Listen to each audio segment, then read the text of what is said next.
Antes de mergulhar nesta história incrível, considere se inscrever no canal e ativar o sininho. Cada história aqui tem algo a dizer, e você não vai querer perder nenhuma. No subúrbio de luxo de Wellington Heights, ordem e perfeição não eram apenas hábitos, eram um código de conduta. Os gramados pareciam ter saído de um catálogo de jardinagem, de um verde brilhante sem ervas daninhas. As sebes eram aparadas com precisão militar, como se o menor galho que se projetasse do terreno corresse o risco de perturbar a harmonia coletiva. Os caminhos eram varridos todas as manhãs, as caixas de correio brilhavam e os moradores, aparentemente sorrindo, observavam tudo, especialmente quem não. Parte da decoração. Ava Reynolds, 56, divorciada há 10 anos, morava no bairro há mais de 2 décadas. Era uma mulher magra, de rosto seco, sempre elegante, que se gabava de ter visto o nascimento de todas as casas deste lugar. Não tinha amigos próximos, mas todos a conheciam. Era uma daquelas vizinhas que você cumprimentava por educação, mas tinha medo de incomodar. No bairro, era conhecida informalmente como o olho do bairro ou, às vezes, entre os mais jovens, o guardião do portal invisível. Esse limiar mental que aqueles que não tinham o rosto certo, o tom certo ou a história certa cruzavam por sua conta e risco. Naquela manhã de sábado, um sol suave banhava as fachadas brancas e as cercas de ferro forjado. Uma brisa leve farfalhava as folhas e Ava, fiel ao seu ritual, regava suas roseiras metodicamente. Com uma mão na cintura e a outra segurando a mangueira do jardim como um cetro. Ela usava leggings bege impecáveis, uma camisa polo rosa perfeitamente passada e uma faixa perolada nos cabelos loiros presos para trás. Era o tipo de manhã em que tudo parecia estar no lugar. Mas de repente, algo perturbou o equilíbrio visual. Uma figura que ela não conhecia. Uma jovem negra, alta, com os cabelos trançados em um coque impecável, caminhava lentamente pela calçada, com um livro encadernado na mão e uma bolsa de couro marrom pendurada no ombro. Usava um vestido azul marinho simples, sandálias rasteiras e exalava uma presença discreta, quase poética. Mas para Ava a imagem não combinava. Seu olhar endureceu imediatamente.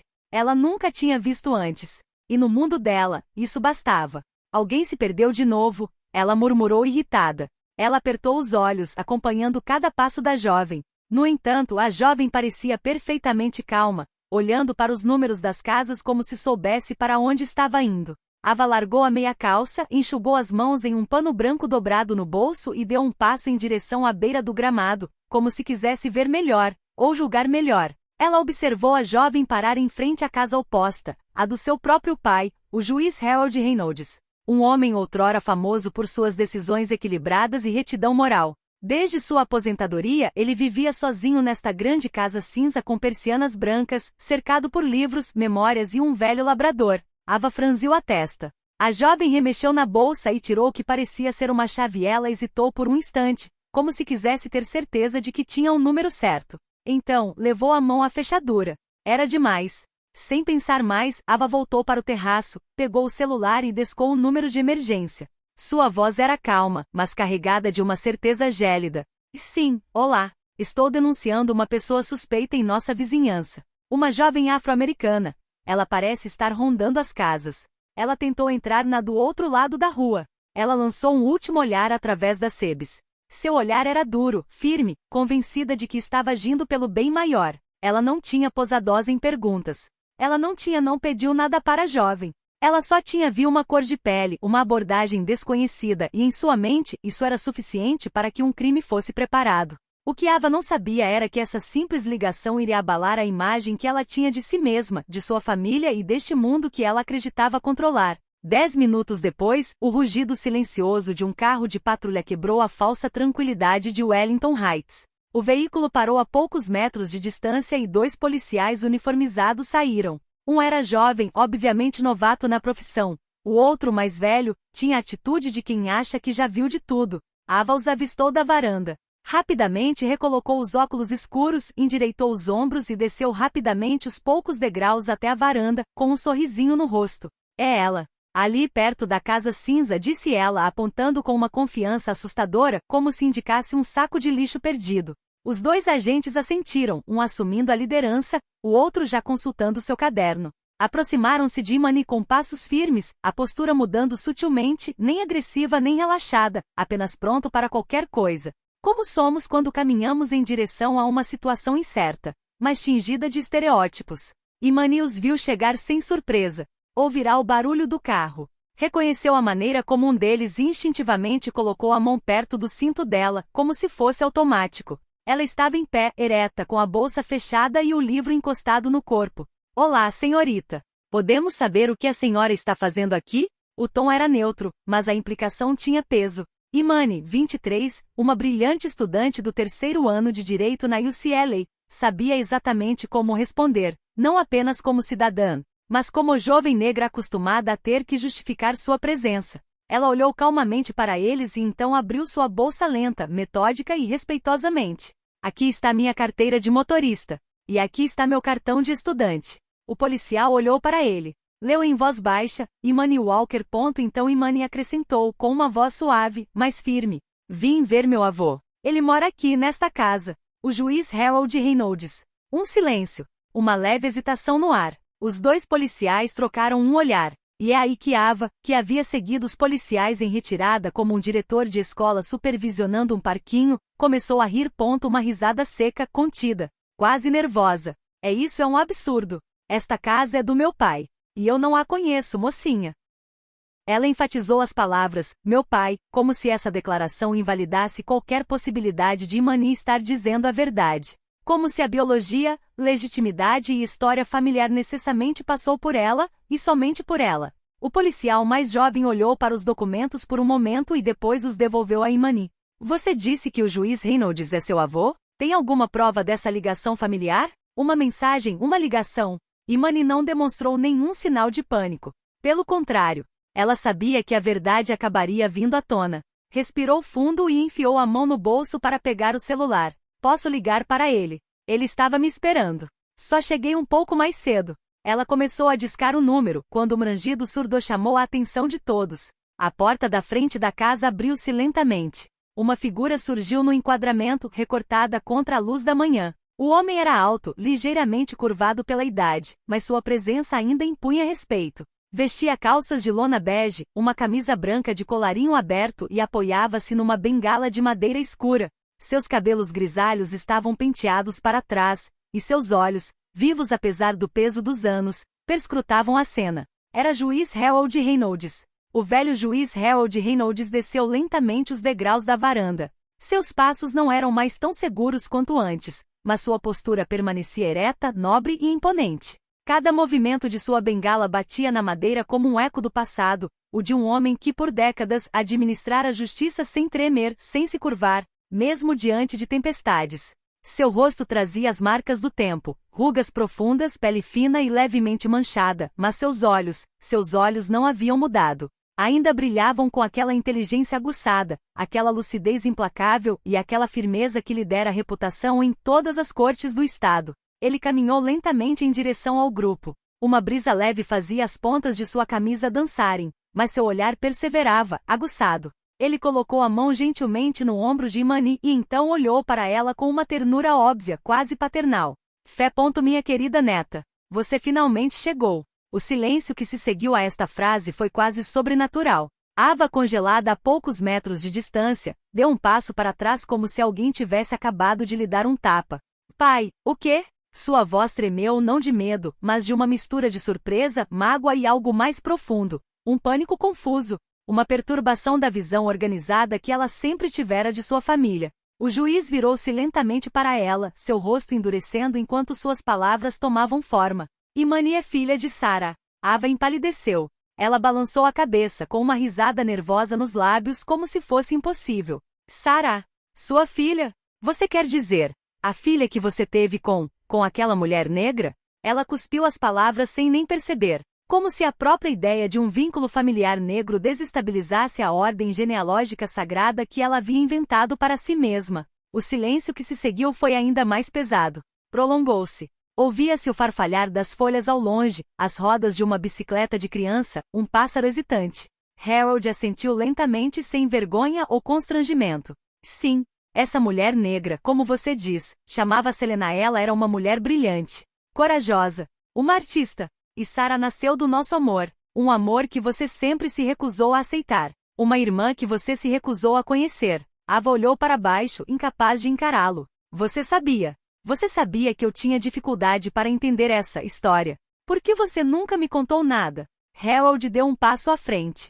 Sua voz, embora calma, carregava a firmeza de um homem que não tinha mais nada a provar. Você nunca me perguntou, Ava. Você nunca me procurou além da sua zona de conforto. Você construiu uma versão da nossa família onde nada nem ninguém perturbava a superfície. Nem mesmo a verdade. Os dois policiais ainda presentes pigarrearam confusos. O mais jovem, vermelho de vergonha, falou: Meritíssimo, nós não sabíamos.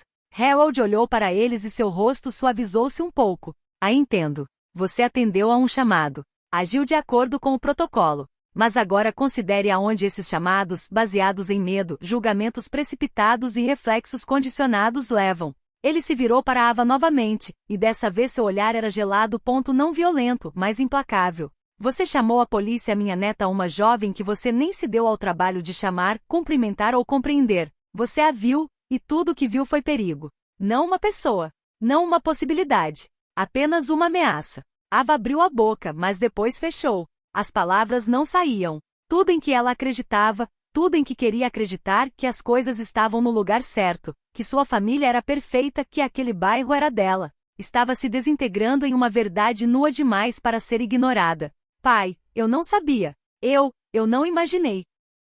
Não, você não queria imagine. Imani, ereta e digna, não dissera nada até então, mas sentiu que era a hora. Deu um pequeno passo à frente com o olhar fixo em Ava. Não havia raiva nem condescendência em sua voz, apenas uma lucidez silenciosa, a de uma mulher que aprenderá a existir em um mundo que frequentemente a negava. Senhora, não estou aqui para perturbar o seu conforto. Não estou aqui para provocar, nem para fazer exigências. Vim apenas ver meu avô, para me reconectar, para descobrir um pouco da minha história. Se isso a incomoda, não posso fazer nada a respeito. Mas vim em paz.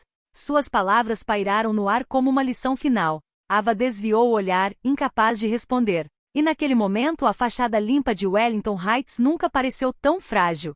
Naquele dia, Ava Reynolds ela caminhou para casa sem dizer uma palavra. Seu rosto normalmente fechado e controlado estava marcado por uma nova confusão. Seu passo era lento, quase incerto. As flores que ela havia regado antes pareciam murchar diante de seus olhos, como se a luz que banhava o bairro algumas horas antes tivesse desaparecido junto com suas certezas. Ela subiu os degraus da varanda como se estivesse em um sonho, abriu a porta silenciosamente e desabou em sua poltrona bege na sala de estar. Ao seu redor, tudo estava em seu lugar. As almofadas alinhadas, os livros arrumados com capricho, as cortinas fechadas na mesma altura de cada lado.